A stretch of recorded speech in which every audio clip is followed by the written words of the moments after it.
साथियों, पिछले व्याख्यान में हम सभी ने जावेद हुसैन द्वारा लिखा गया पाठ सांवले सपनों की याद का अध्ययन किया। इस पाठ से 2-3 व्याख्यान हमने आपको भेजा।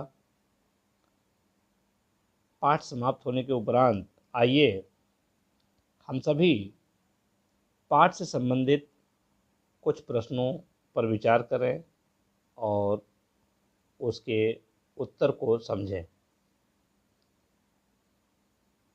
यहाँ एक प्रश्न है, सालिम अली ने पूर्व प्रधानमंत्री के सामने पर्यावरण से संबंधित किन संभावित खतरों का चित्र खींचा होगा कि उससे उनकी आंखें नम हो गईं। इस प्रश्न का जो उत्तर है वो इस प्रकार है। चौधरी चरण सिंह जी को उन्होंने पर्यावरण संबंधित संकटों के विषय में समझाया कि रेगिस्तान की गर्म धूल भरी हवा केरल में साइलेंट वैली के परिवेश को ही जहर कर देगी। ऐसा होने पर वहां बसने रहने वाले पक्षियों का जीवन खतरे में पड़ सकता है। उन्होंने चौधरी जी से बचाव के प्रयत्न को कहा। सालिम अली खान के पक्षी और प्राकृतिक प्रेम को अनुभव किया और उनके नेत्र सजल हो गए। उनके नेत्रों में आंसू आ गए, उनकी आंखें नम हो गईं। इस पाठ से संबंधित दूसरा प्रश्न एक और है। लॉरेंस की पत्नी फ्रीडा ने ऐसा क्यों कहा होगा कि मेरी छत पर बैठने वाली गौरैया लॉरेंस के बारे में ढेर सारी बातें जानती है? इसका जवाब इस प्रकार है।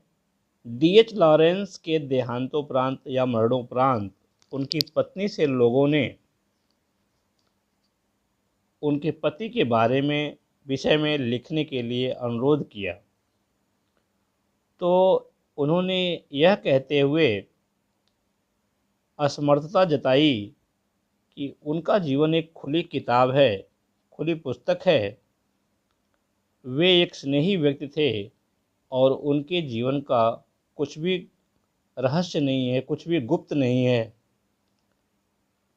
उनकी छत पर बैठने वाली एक गौरैया भी सरलता से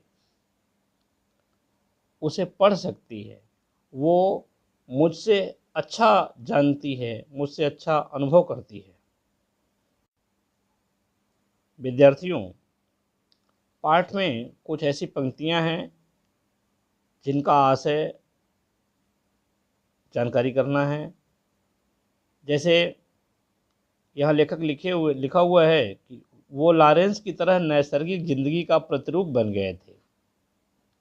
तो इस पंक्ति का आशय इस प्रकार है। प्रस्तुत पंक्ति सालिम अली के प्रकृति प्रेम को बताती है। सालिम अली को डीएच लॉरेंस की तरह प्रकृति से गहरा संबंध था। उनकी सोच थी कि हमें प्रकृति की तरह वापस जाना चाहिए।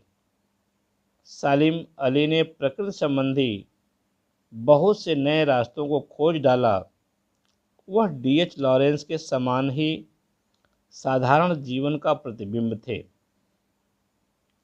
यहाँ दूसरा जो पंक्ति है, कोई अपने जिस्म की हरारत और दिल की धड़कन देकर भी उसे लौटाना चाहे तो वह पक्षी अपने सपनों के गीत दोबारा कैसे गा सकेगा। इस पंक्ति का आशय इस प्रकार है। जैसे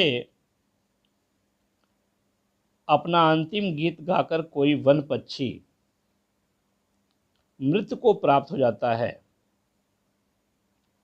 और उसी में समा जाता है, वह किसी भी अवस्था में जीवित नहीं किया जा सकता। अर्थात एक बार इस शरीर से आत्मा निकल जाती है, शरीर को फिर दोबारा जीवित नहीं किया जा सकता।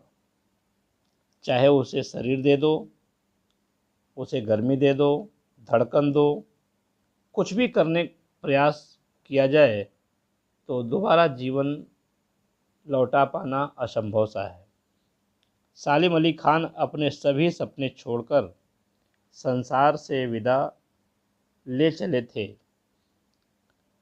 लेखक लिखता है, उनको दोबारा जीवित करना असंभव था।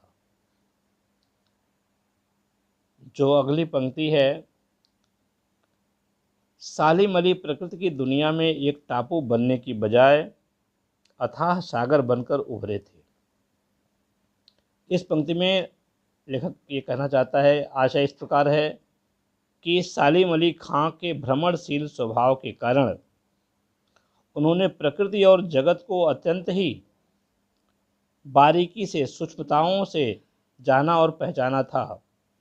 उनके अनुभव की सीमाएं एक टापू के समान न होकर समुद्र के हृदय की गहराइयों के समान गहरी थीं। उसमें कुछ भी दिखावा नहीं था, कुछ भी बनावटीपन नहीं था। विद्यार्थियों, पाठ से संबंधित जो प्रश्न थे उनकी व्याख्या आज मैं आपको बताया, और जो कुछ पंक्तियाँ थीं जिनका आशय स्पष्ट करना था उसके बारे में हम लोगों ने चर्चा किया। आशा है कि यह पाठ आपको समझ में आया होगा। फिर भी यदि आपको कहीं समझने में मुश्किल आती है तो आप अपनी समस्या मेरे व्हाट्सएप नंबर पर भेजकर समाधान कर सकते हैं। धन्यवाद।